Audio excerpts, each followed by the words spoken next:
Hi, ಎಲ್ಲರಿಗೂ ನಮಸ್ಕಾರ. ಎಲ್ಲರಿಗೂ ವಿದ್ಯಾರ್ಥಿಗಳ ಸಾಮ್ರಾಜ್ಯ ಯೂಟ್ಯೂಬ್ ಚಾನಲ್ಗೆ ಸ್ವಾಗತ ಸುಸ್ವಾಗತ. ಇಂದಿನ ದಿನ ನಾವು 2024 ಮತ್ತು 25ನೇ ಸಾಲಿನ SA1 ಪರೀಕ್ಷೆಯ ಸಂಪೂರ್ಣ ವಿವರಣೆ, ಪ್ರತಿಯೊಂದು ಪ್ರಶ್ನೆಗೂ ಒಂದೊಂದು ಉದಾಹರಣೆ ಕೊಡ್ತಾ ವಿಶ್ಲೇಷಣೆ ಮಾಡ್ತಾ ಹೋಗೋಣ.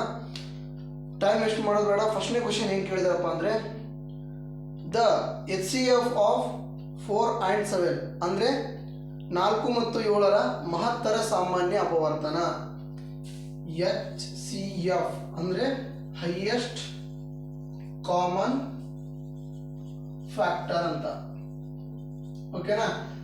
ಯಾವುದು? 4 ಮತ್ತು 7ರ ಮಸಾವನ್ನು ಕಂಡುಹಿಡಿಯಿರಿ ಅಂತ ಹೇಳ್ಯಾರ.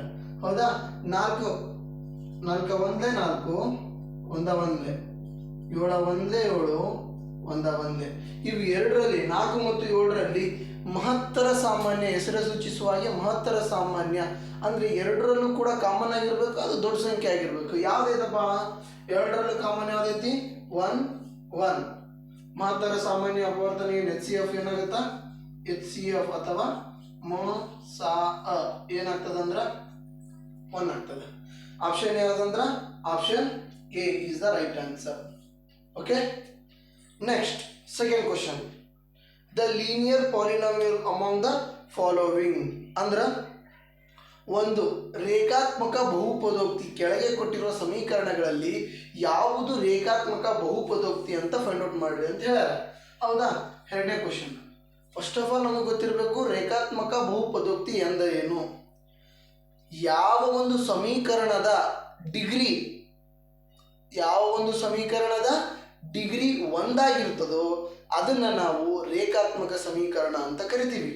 ಫಾರ್ ಎಕ್ಸಾಂಪಲ್ ಇಲ್ಲಿ ನೋಡ್ರಿ, x² + 4x + 5 = 0 ಇದು ಒಂದು ಸಮೀಕರಣ.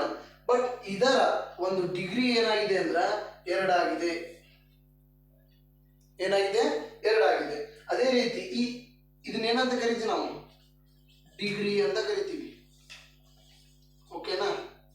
ಈ ಒಂದು ಡಿಗ್ರಿ ಐತಲ್ಲ, ಈ ಎರಡದ ಜಾಗದಲ್ಲಿ ಒಂದಿರಬೇಕು ಅಂತ ಒಂದು ಸಂಖ್ಯೆನ ನಾವೇನಂತ ಕರಿತೀವಿ? ರೇಖಾತ್ಮಕ ಬಹುಪದೋಕ್ತಿ. ಈ ರೇಖಾತ್ಮಕ ಬಹುಪದೋಕ್ತಿ ಯಾವ್ದಾಗುತ್ತಪ್ಪ ಅಂದ್ರೆ ಸೆಕೆಂಡ್ ಕ್ವಶನ್ಗೆ option C is the right answer. Because P of x is equal to x ಅಂತ ಕೊಟ್ಟಿದ್ದಾರೆ. P of x is equal to x ಅಂತ ಕೊಟ್ಟಿದ್ದಾರೆ. ಸೆಕೆಂಡ್ ಒನ್ ಮುಗೀತು. ನೆಕ್ಸ್ಟ್ ಥರ್ಡ್ ಒನ್ ಏನು ಕೊಟ್ಟಿದ್ದಾರೆ?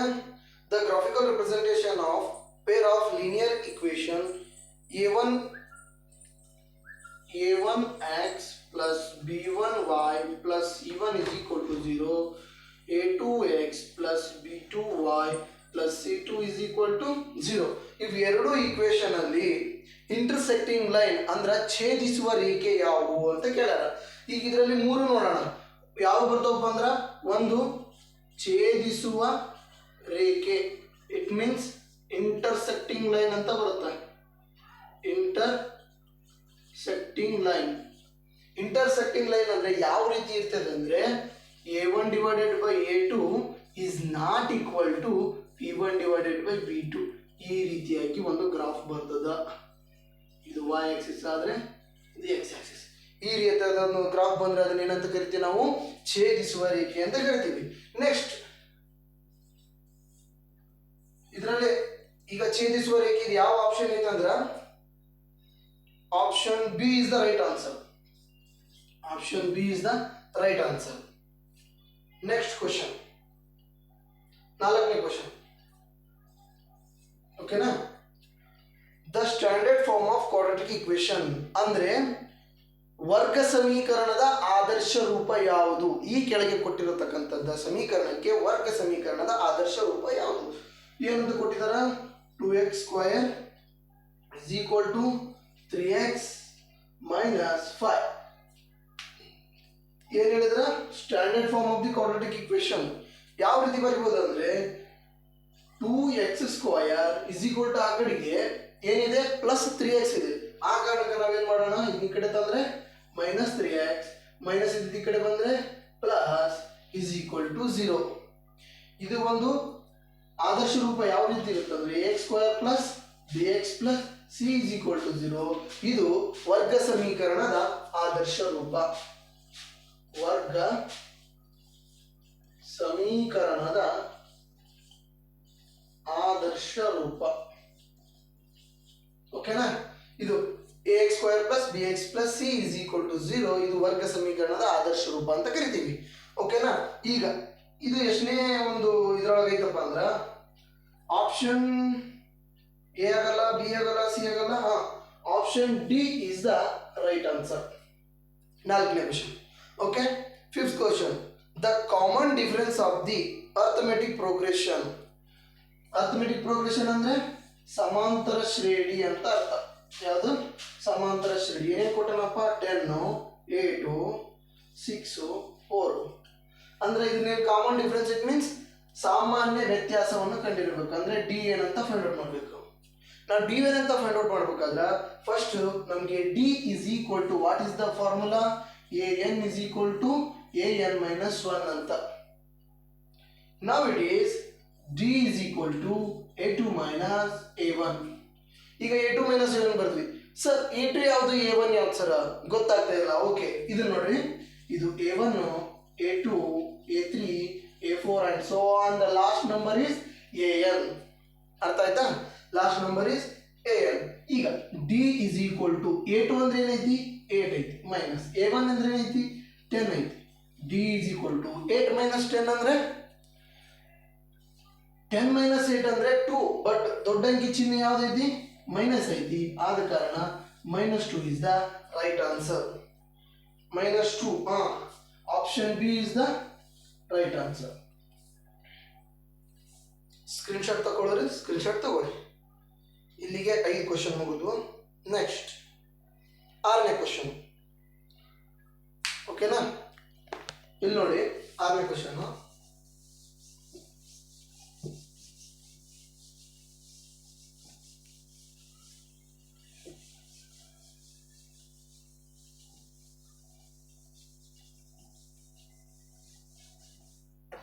ಓಕೆ, 6ನೇ ಕ್ವಶನ್ ಏನು ಕೊಟ್ಟಿದ್ದಾನಂದ್ರೆ ಇನ್ ದಿ ಫಿಗರ್ ಆಫ್ ಅಂದ್ರೆ ಒಂದು ಟ್ರಯಾಂಗಲ್ ನ ಕೊಟ್ಟಿದ್ದಾನೆ. ಓಕೆ, 6ನೇ question. It is a triangle X Y A B C. ಇದೇನಪ್ಪ? 2 centimetre, 1.5 centimetre and 4 centimetre, 4 centimetre. ಏನ್ ಕಂಡುಹಿಡಿಬೇಕು ನಾವು? Y C. ಹೌದಲ್ವಾ? ಸಿ ವೈ ಅಥವಾ ವೈ ಸಿ ನ ಫೈಂಡ್ ಔಟ್ ಮಾಡಬೇಕು. ನಿಮಗೆ ಈಗಾಗಲೇ ಗೊತ್ತಿರುವ ಹಾಗೆ ತೇಲ್ಸ್ ಥೆರಮ್ ನಿಮ್ಗೆ ಆಗಲೇ ಗೊತ್ತಿರ್ತದೆ. ಆ ತೇಲ್ಸ್ ಥೆರಮ್ ಅನ್ನು ಅಪ್ಲೈ ಮಾಡಿ ಇದನ್ನ ಫೈಂಡ್ ಔಟ್ ಮಾಡಿ. Okay,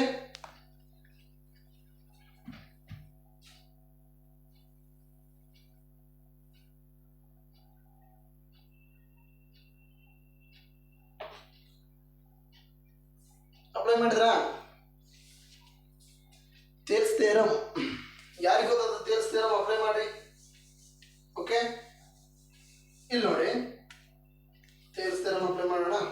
A B divided by, ಈಗ ಇಲ್ಲಿ ಡಿ ಮತ್ತು ಇ ಕೊಟ್ಟಿದ್ರೆ ನೀವೇನಂತ ಮಾಡ್ತಿದ್ರಿ? A B divided by D B is equal to A E divided by E C ಅಂತ ಹೇಳ್ತಿದ್ವಿ. ಬಟ್ ಇಲ್ಲಿ ಏನು ಕೊಟ್ಟಿದ್ದಾನ? ಎಕ್ಸ್ ಕೊಟ್ಟಿದ್ದಾನ. ಆದ ಕಾರಣ ಎ ಎಕ್ಸ್ ಏನು ಕೊಟ್ಟಣ?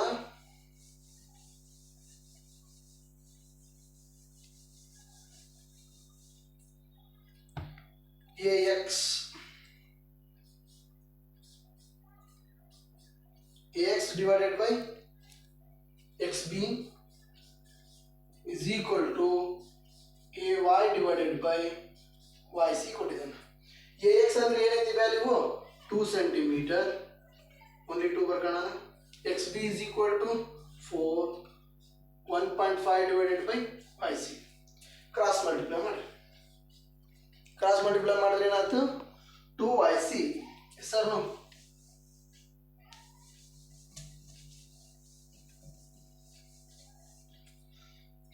cross multiply. 2yc is equal to 1.5 into 4. yc is equal to 1.5 into 4 divided by 2. 2 1 ja, 2 2 ja. yc is equal to 1.5 into 2. 1.5 into 2 ಅಂದ್ರೆ answer ಏನಾಯ್ತು?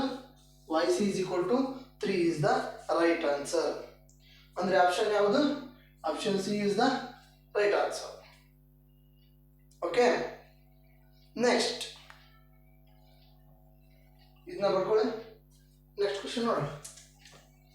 Next question ಅಂದ್ರೆ ಎಷ್ಟನೇ ಕ್ವಶನ್ ಅಪ್ಪ? 7th question.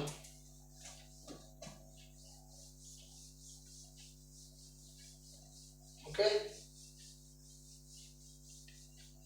7th ಕ್ವಶನ್ ನೋಡ್ತಾ ಹೋಗೋಣ. Almost ಎಲ್ಲರಿಗೂ ಅರ್ಥ ಆಗ್ತಾ ಇದೆ ಅನ್ಸುತ್ತೆ. ಇನ್ನೂ ಈ ರೀತಿಯಾಗಿ ಅನೇಕ ಮಾಡಲ್ ಕ್ವಶನ್ ಪೇಪರ್ಗಳನ್ನ ಹಾಗೂ ಪ್ರಿವಿಯಸ್ ಇಯರ್ ಕ್ವಶನ್ ಪೇಪರ್ಗಳನ್ನ ಬಿಡಿಸೋಣ ಅಂತ ಹೇಳ್ತಾ ನೆಕ್ಸ್ಟ್ ಕ್ವಶನ್ಗೆ ಬರೋಣ. ಯಾವುದು? 7th question. The point of lies on X Axis among the following. ಕೆಳಗೆ ಕೊಟ್ಟಿರುವ ಒಂದು ಯಾವ ಪಾಯಿಂಟ್ಸ್ ಅವುಗಳನ್ನ ಎಕ್ಸ್ ಅಕ್ಷದ ಮೇಲೆ ಯಾವುದಿದೆ ಅಂತ ಕೊಟ್ಟಿದ್ದಾರೆ. ಎಕ್ಸ್ ಅಕ್ಷದ ಮೇಲೆ ಇದೆ. ಈಗ ಇದು y ಆಕ್ಸಿಸ್, ಎಕ್ಸ್ ಆಕ್ಸಿಸ್, ಇದು y ಡ್ಯಾಶು, ಇದು ಎಕ್ಸ್ ಡ್ಯಾಶು. ಈಗ ಈ ಅಕ್ಷದ ಮೇಲೆ ಒಂದು ಪಾಯಿಂಟ್ ಐತಿ ಅಂದ್ರ y ಪಾಯಿಂಟ್ ಏನಾಗಿರುತ್ತಾ? 0 ಆಗಿರುತ್ತಾ? ಎಸ್ ಸರ್, y ಪಾಯಿಂಟ್ ಏನಾಗಿರುತ್ತಾ? 0 ಆಗಿರುತ್ತಾ? ಯಾವುದೇ ಎರಡು ಪಾಯಿಂಟ್ಗಳನ್ನ ನಾವು ಬರಿತೀವಿ ಅಪ್ಪ ಅಂದ್ರ ಏನು ಎಕ್ಸ್ ಕಾಮ y ಟೈಪಲ್ಲಿ ಬರಿತೀವಿ. ಹೌದಾ? ಎಕ್ಸ್ ಕಾಮ y ಟೈಪಲ್ಲಿ ಬಂದ್ರೆ y 0 ಆದ್ರೆ ಎಕ್ಸ್ ಏನಾಗಿರ್ತದ ಅಂತ ಇದು ಆಪ್ಷನ್ ನೋಡೋಣ. ಎಕ್ಸ್ ಕಾಮ y ಬರೆದ್ರೆ ಏನಾಗುತ್ತೆ? 3, 0 ಅಂತ ಕೊಟ್ಟಿದ್ದಾನೆ. 3 ಇದೆನಾ? That is the answer. Option D is the right answer. ಹೌದಾ? ಎಕ್ಸ್ ಕಾಮ y ಬರಿತೀವಲ್ವಾ? y ಕಾಮ ಎಕ್ಸ್ ಬರಿತೀವಿ, ಎಕ್ಸ್ ಕಾಮ y ಬರಿತೀವ. ಡೋಂಟ್ ಯಾವುದೇ ರೀತಿಯಾದ ತೊಂದರೆ ಒಳಗಾಗಬೇಡಿ. ಎಸ್, 7ನೇ ಕ್ವಶನ್ ಮುಗಿತು. 8ನೇ ಕ್ವಶನ್ ನೋಡೋಣ ಇವಾಗ. The distance of A point P X ಕಾಮ y ಫ್ರಮ್ ದ ಒರಿಜಿನ್ ಅಂತ ಕೊಟ್ಟಿದ್ದಾನೆ. ಎಕ್ಸ್ ಕಾಮ y ನ ಫ್ರಮ್ ದ ಒರಿಜಿನ್ ಅಂತ ಕೊಟ್ರೆ ಅಂದ್ರೆ ಮೂಲ ಬಿಂದುವಿನಿಂದ ಪಿ ಆಫ್ ಎಕ್ಸ್ ಕಾಮ y ಏನು ಡಿಸ್ಟೆನ್ಸ್ ಫಾರ್ಮುಲಾ ಅಂದ್ರೆ ದೂರ ಸೂತ್ರ ಏನಾಗುತ್ತೆ? ನಮಗೆ ಗೊತ್ತಿರುವ ಹಾಗೆ ದೂರ ಸೂತ್ರ ಏನು? d is equal to root of x2 minus x1 whole square plus y2 minus y1 whole square, right? ಈಗ ಮೂಲ ಬಿಂದು ಅಂದ್ರೆ ಏನಾಗುತ್ತಾ? x ಟರ್ಮ್ ಒಂದು 0 ಆಗ್ತದ, ಇನ್ನೊಂದು 0 ಆಗ್ತದ. d is equal to root x plus y, x square plus y square ಅಂತ ಬರ್ತದೆ. ಅಂದ್ರೆ option A is the right answer. ಓಕೆನಾ? ಮೂಲ ಬಿಂದು ಅಂದ್ರೆ ಏನಾಗಿರುತ್ತೆ ಹೇಳ್ರಿ? ಒಂದು 0, ಇರುತ್ತೆ, ಇನ್ನೊಂದು ಸಮಥಿಂಗ್ x, y ಅಂತ ಪಾಯಿಂಟ್ ಕೊಟ್ಟಿರ್ತಾರೆ. ಓಕೆನಾ? ಅವಾಗ x1 ಏನಾಯ್ತು?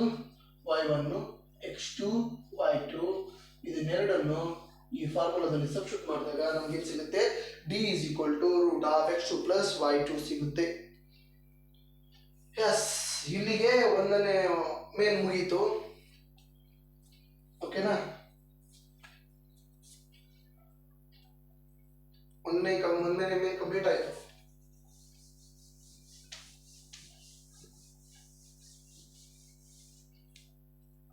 ಓಕೆ ವಿದ್ಯಾರ್ಥಿಗಳೇ, ನೆಕ್ಸ್ಟ್ ಪಾರ್ಟ್ 2 ವಿಡಿಯೋದಲ್ಲಿ ಏನು ಮಾಡ್ತಾ ಇದ್ದೀನಿ, ಅಪ್ಲೋಡ್ ಮಾಡ್ತೀನಿ. ಈಗ 8ನ ಮಾತ್ರ ಬರ್ಕೊಳ್ಳಿ. ಪಾರ್ಟ್ 2 ವಿಡಿಯೋ ಇನ್ನು ಈ ವಿಡಿಯೋ ಕಂಪ್ಲೀಟ್ ಆದ ತಕ್ಷಣನೇ ಮತ್ತೆ ನೆಕ್ಸ್ಟ್ ವಿಡಿಯೋ ಮಾಡ್ತೀನಿ. ಪಾರ್ಟ್ 2 ವಿಡಿಯೋ ಬರ್ತದ, ಕಾಯಿರಿ.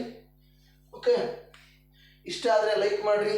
ಏನಾದರೂ ಪ್ರಾಬ್ಲಮ್ ಇದ್ದರೆ ಕಮೆಂಟ್ ಮಾಡಿರಿ. ಸ್ವಲ್ಪ ನಿಸ್ವಾರ್ಥ ಗುಣ ಏನಾದರೂ ಇದ್ದರೆ ಅದನ್ನ ಇನ್ನೊಬ್ಬರಿಗೆ ಶೇರ್ ಮಾಡಿರಿ ಅಂತ ಹೇಳ್ತಾ ನಮ್ಮ ಚಾನಲನ್ನು ಸಬ್ಸ್ಕ್ರೈಬ್ ಮಾಡಿರಿ. ಯಾಕೆಂದರೆ ಇನ್ನೂ ಅತಿ ಹೆಚ್ಚು ವಿಡಿಯೋಗಳು ಈ ರೀತಿಯಾಗಿ ಮ್ಯಾಥ್ಸ್ ರಿಲೇಟೆಡ್ ಆಗಿ, ಸೈನ್ಸ್ ರಿಲೇಟೆಡ್ ಆಗಿ 10th, 8th, 9th, 10th, 9th, 8th, 8th, 9th, 10th ಈ ರೀತಿಯಾಗಿ CBS ಆಗಿರ್ಬೋದು ಮತ್ತು ಸ್ಟೇಟ್ ಸಿಲೆಬಸ್ ಆಗಿರ್ಬೋದು, ಇವೆರಡನ್ನೂ ಕೂಡ ನಾನು ಈ ರೀತಿಯಾಗಿ ಮಾಡ್ತಾ ಹೋಗ್ತೀನಿ ಅಂತ ಹೇಳ್ತಾ ಈ ಸೆಷನನ್ನು ಇಲ್ಲಿಗೆ ಮುಗಿಸ್ತಾ ಇದ್ದೀನಿ.